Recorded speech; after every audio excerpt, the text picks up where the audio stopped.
Días, buenas tardes o buenas noches, depende de cuando estéis escuchando esto.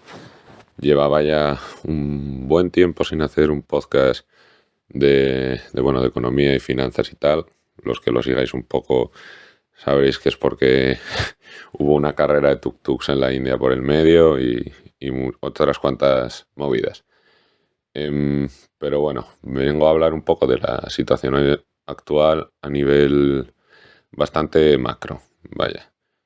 Mm, Sobre todo lo que está pasando es que, por poner un poco en contexto, voy a hablar de Inglaterra, que me parece que es como la punta del iceberg. Y bueno, durante los últimos 15 años, básicamente ni Dios compra bonos, ya que tiene una rentabilidad muy baja y no iban a variar, salvo las grandes instituciones financieras, porque, y esto lo descubrí un poco hace no tanto, se pueden apalancar hasta un 100%. Eso significa que pueden meter ahí 100.000 millones con un préstamo en el mercado ripo y simplemente refinanciar ese préstamo una y otra vez y básicamente como petar la rentabilidad que pueden llegar a tener, ya que la rentabilidad era muy baja. Esta jugada se la han dejado recientemente, o sea, hace unos años, a los fondos de pensiones, ya que tampoco están sacando apenas rentabilidad estos últimos años.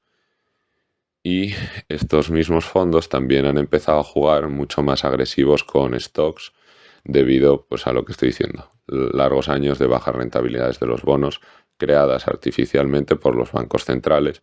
Básicamente lo que todo el mundo más o menos sabe, que si empiezas a regalar el dinero, pues se van creando burbujas, la gente juega mucho más agresivo y es lo que ha estado pasando a todos estos fondos. Total, que en Inglaterra, Reino Unido, entra atrás la nueva porque el otro la lió parda. Y el primer día que llega al cargo le da la mano a la reina y la reina palma. Pues no muy buena entrada en escena, la verdad. Total, que saca sus presupuestos, muy Reagan, muy Thatcher, en plan rebaja de impuestos, pedir más dinero prestado. Y bueno, teniendo una inflación del 10%, pues es echar más leña al fuego. Y es un poco como reaccionó el mercado. Y los gilts, que es el bono inglés, probablemente, o sea, se puede llegar a discutir la mayor caída en sus 230 años de historia. Con esto, todas estas instituciones financieras que comentaba antes, sobre todo fondos de pensión, con sus inmensísimos apalancamientos, empezaron a perder muchísima pasta. Y para mantener sus posiciones necesitaban más colateral, en el que, como decía, ponen sus propios bonos, pero estaban llegando al punto de quebrar porque esos bonos estaban yéndose a tomar por culo. Y creo que fue el miércoles de hace 2 semanas, como 10 días, eh, BlackRock comunicó al central inglés, o sea, Bank of England, y que, que operaban esto se saldrían del mercado. Y pues básicamente fue lo que hicieron. Pasaron estaban apostando por el quantitative tightening, o sea, por subir tipos y tal, y han tenido que volver a comprar y a añadir liquidez al mercado, a comprar bonos y tal, para parar esta sangría. Y básicamente todas estas firmas necesitan prestar muchísima liquidez todos los días. Como ese grifo se corte, quiebran en 10 minutos. Por eso el banco inglés salió al rescate. Por todo esto, y hay más factores, pero los CDS, los Credit Default Swaps, que para el que no lo sepa es como una especie de seguro que tú coges cuando inviertes bueno, en lo que sea, puede ser. Es como, en este caso, es como un seguro de que la economía inglesa no va a petar, básicamente. Y han subido en los últimos meses un 260% los CDS, los Credit Default Swaps de todos estos, o sea, de Inglaterra, el de Polonia un 91%, el de Finlandia un 120%, o sea, son los primeros cracks que se empiezan a ver España un 23%, bueno, todo esto por la compra de deuda del Banco Central Europeo y tal, más o menos Europa se está manteniendo un poco, pero en el momento que esto reviente, como está pasando en Inglaterra, se puede venir muy gorda. Y, o sea, esto, si han conseguido tapar, ¿no? Con un parche. O sea, el problema sigue ahí en Inglaterra, pero lo han conseguido parar de momento, porque tampoco es una situación a largo plazo. Si siguen con el quantitative easing y seguir comprando y dando dinero y tal, y con esta inflación, pues va a alimentar la inflación. O sea, y el tema es que todos estos problemas en esta economía están ultra interconexionados. O sea, si hubiese reventado Inglaterra, detrás íbamos el resto. También, por otro lado, el Banco Japón empezó a comprar recientemente su moneda para mantenerla dura frente al dólar y, como dato, compró más que en toda la crisis en el año 1998, que fue como uno de los puntos álgidos de esta crisis que lleva Japón los últimos 30 años. Por otro lado, o sea, la explicación un poco de, de esto de los tipos en general es que hay un libro que básicamente analiza la historia de los tipos de interés desde el 3000 a.C., que habría variantes de esto, y han sido las mayores subidas históricamente cuando lo relacionas con el retorno. Porque vamos a ver una cosa, aunque la subida del 1 al 2% en los tipos de interés sea un por 2, sea el doble, de 10 a 20 también, del 10% al 20% también.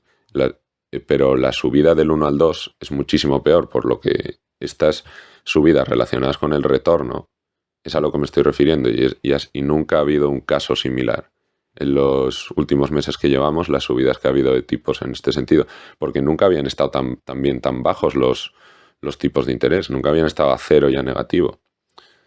Porque cuanto más baja sea la rentabilidad de los monos, más sensibles son a las subidas de los tipos, ya que no tienen el colchón del cupón que te estaba dando antes cero o negativo hasta hace nada. Entonces, básicamente, eh, hay muchos problemas aquí. Y no sé, vamos a tocar algún concepto como el de que se oía hace unos meses y tal. Si suben los tipos, que ahora está siendo lo que van a hacer, tal, los bancos ganarán más dinero, hay que meter en stocks de bancos y tal. Espérate un momento, chaval. Es que creo que toda esta gente no sabe cómo funciona un banco. O sea, por lo que gana dinero un banco es por el margen de interés neto, que es igual al interés recibido menos el interés pagado entre la media de todos tus assets invertidos. Básicamente no saben un poco que, aunque sí suban los tipos, si suben tan drásticamente, ellos no pueden reajustar los tipos a los que la gente le va a pagar, porque ahora la gente está muy reticente a coger hipotecas, a coger créditos y tal, cuando de repente en vez de un 1 están a un 3. Entonces, aunque ellos puedan subir los tipos y el Monedo o sea, solo tienes que ver el mercado del Euribor y cómo está el Euribor, a qué punto se lo están prestando entre ellos. Y, o sea, desde enero los stocks en bancos, el Bank Stock Index ha bajado un 40%. Aparte, a lo sumado de todos los bonos que tienen también, como hablaba antes de los fondos de pensiones y tal, que les están generando muchas pérdidas. Y, o sea, esto es otro dato para los que les mola decirlo de que hay que invertir en ETFs, en fondos indexados y tal. Este Bank Stock Index está al mismo nivel que en 1998. O sea, si en 1998 metiste ahí 1.000 euros, tienes 1.000 euros hoy.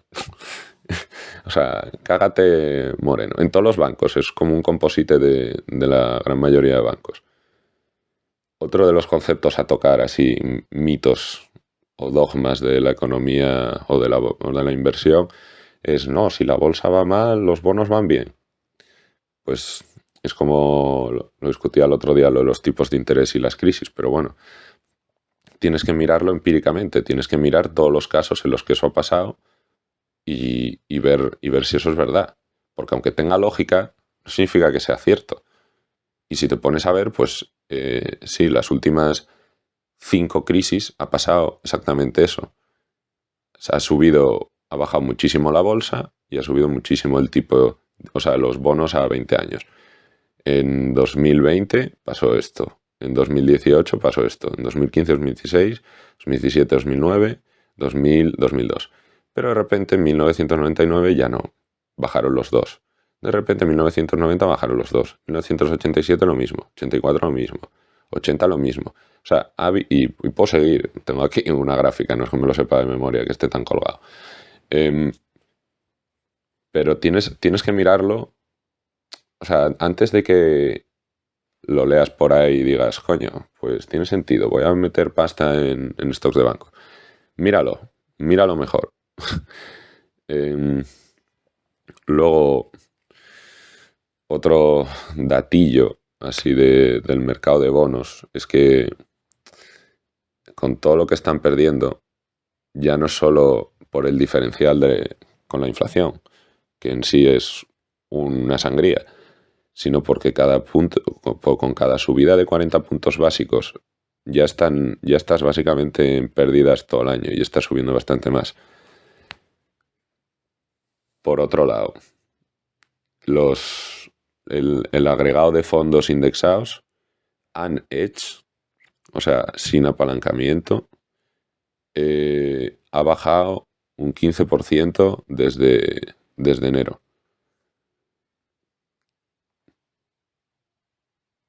Es la de Dios.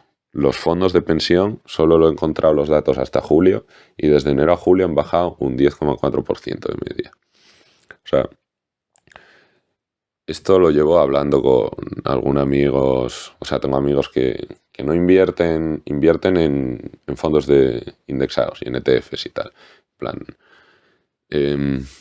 les pregunto que si saben de verdad en lo que están invirtiendo, porque no, los bonos, bueno, son seguros, o este es el fondo del banco que más seguro es un nivel 1, no, esto no tal. Pues estás abajo un 10, un 15% con una inflación de un 10. O sea, has perdido la de Dios en unos meses y estás yendo a lo seguro, ¿sabes lo que te digo? Y lo mítico de, no, bueno, es que a la larga siempre sube.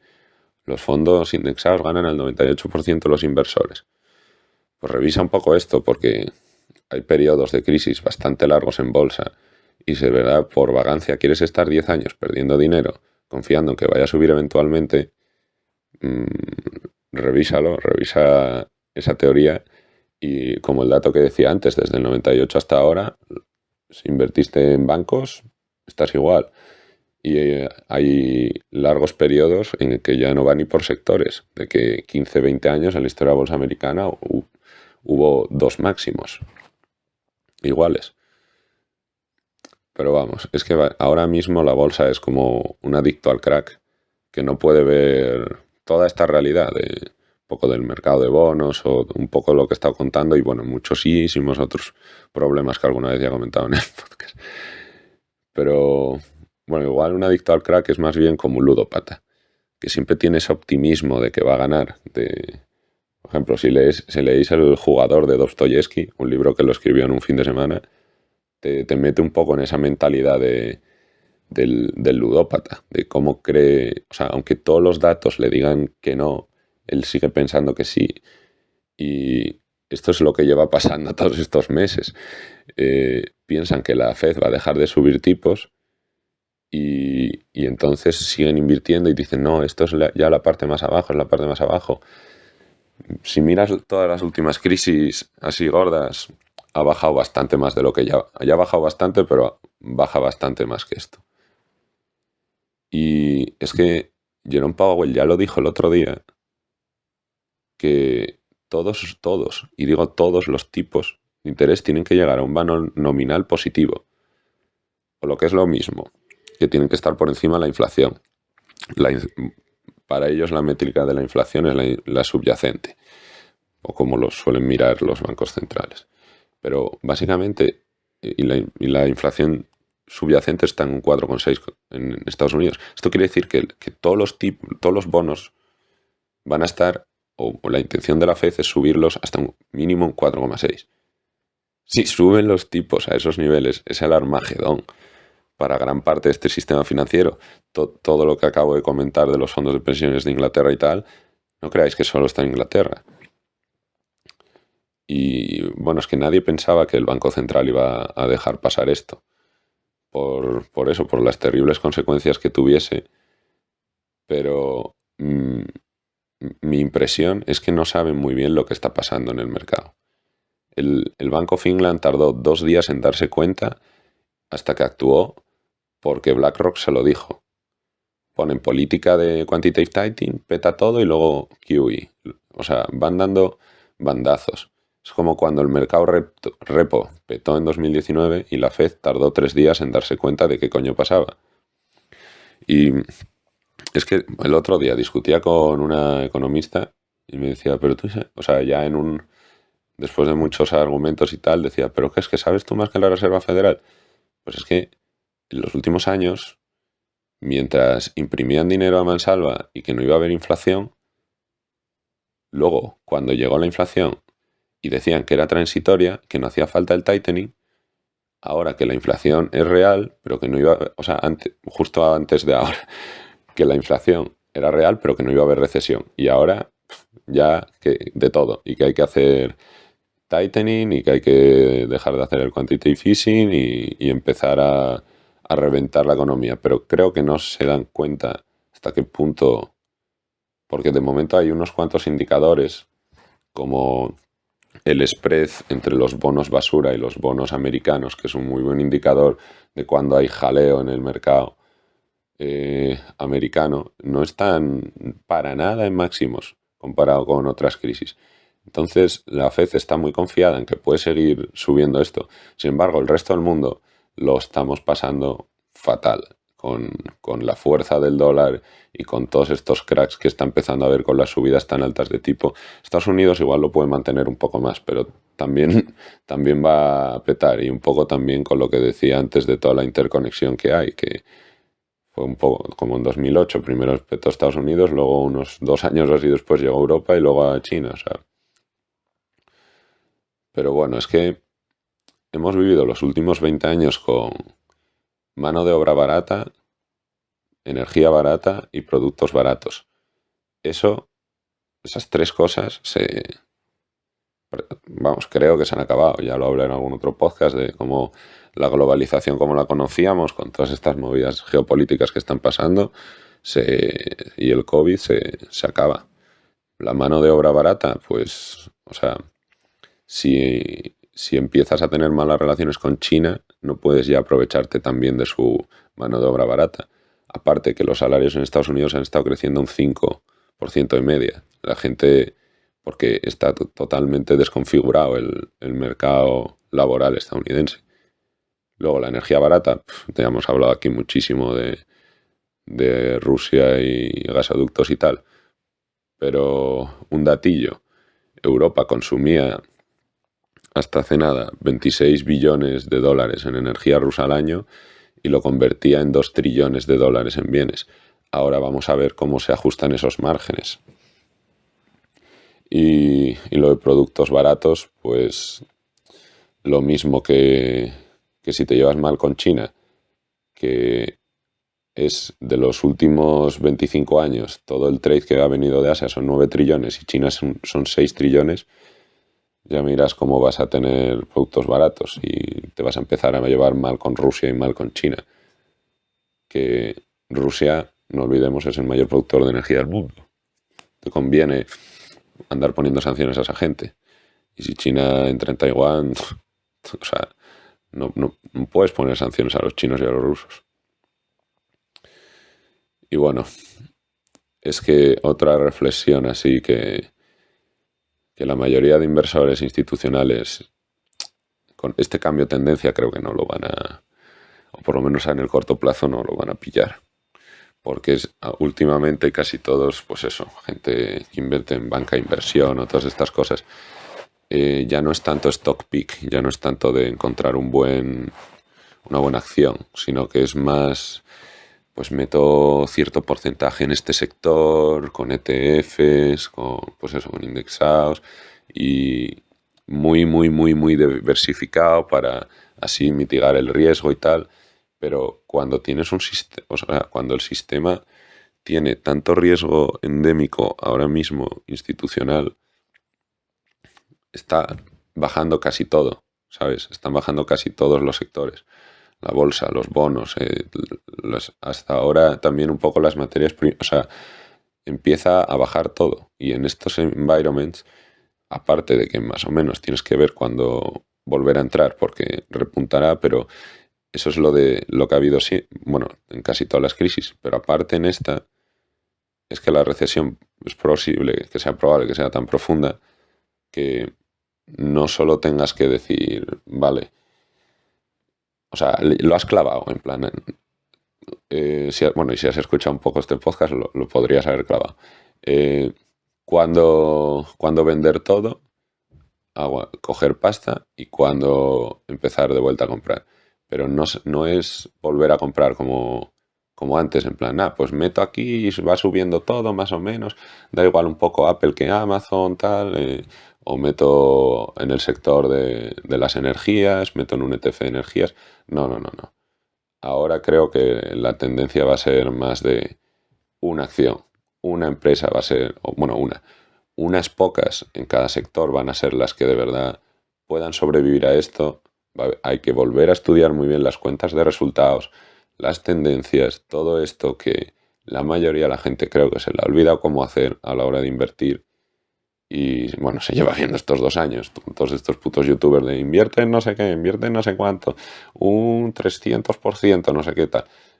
Sí, sí, eso es muy fácil cuando las vacas son buenas y la FED ha imprimido el 40% de los dólares de la historia. Todo va a subir ahí. De hecho, hay muchas gráficas de correlación ahí entre SP y la liquidez. Pero lo jodido viene ahora y no sé yo si la peña está preparada para esto. Es que, a ver, hay que volver a un modelo en plan Peter Lynch, Warren Buffett, todos estos de me estudio una compañía, bueno, y ellos tienen la capacidad de ir a esa fábrica, conocer al CEO, o sea, de un estudio de detalle de meses para ver si de verdad invertir en esa compañía y hacer una apuesta muy gorda. En plan, gente que invierte en 10 cosas o así. Creo que va a ser un poco la estrategia más ganadora. Y no digo que la más fácil, porque es la más difícil, pero bueno. Y Warren Buffett siempre solía decir que los tipos de interés son como la gravedad. Hace que los stocks bajen hasta la tierra.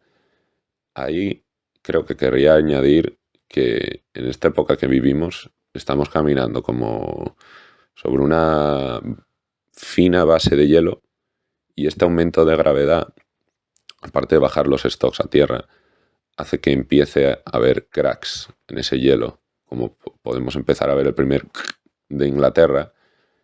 Y el tema es cuánto podremos caminar por aquí, cuándo romperá el hielo y qué pasará cuando caigamos a la helada. Yo creo que esto ha quedado bien, así que lo voy a dejar aquí.